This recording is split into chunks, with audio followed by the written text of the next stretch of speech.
যখন আমরা বলি টোটাল নি রিপ্লেসমেন্ট করাটাই আপনার জন্য বুদ্ধিমানের কাজ হবে, সেক্ষেত্রে প্রথমেই সেই রোগী বা রোগীর আত্মীয় স্বজন যারা থাকেন তারা জিজ্ঞেস করেন যে আমরা যদি টোটাল নি রিপ্লেস না করে থাকি সেরকম ক্ষেত্রে কি কি সমস্যা হতে পারে, না করলে কি হবে।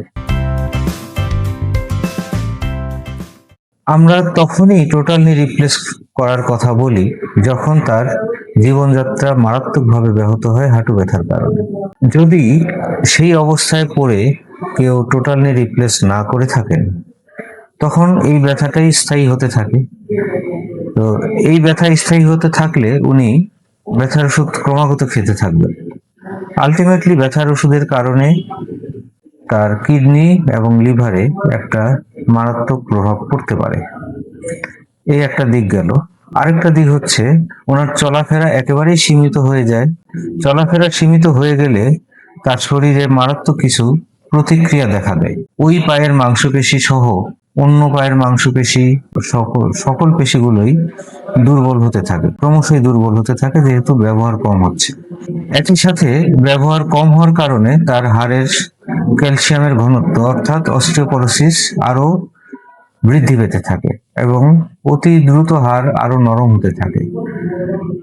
এই যে মাংসপেশি দুর্বল হয়ে যাচ্ছে এর কারণে ওনার শরীরের ব্যালেন্স আর আগের মতো থাকে না, ভারসাম্য আর ঠিক রাখতে পারেন না।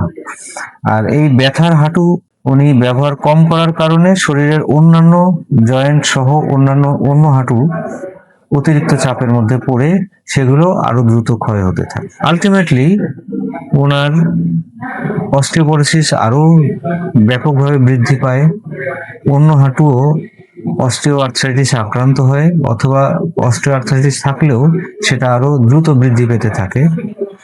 একই সাথে কোমর ব্যথাও এবং অ্যাঙ্কেল জয়েন্ট, হিপ জয়েন্ট এগুলোতে চাপ পড়তে থাকে, সেগুলোতেও কোনো না কোনো সময় ব্যথা শুরু হতে থাকে।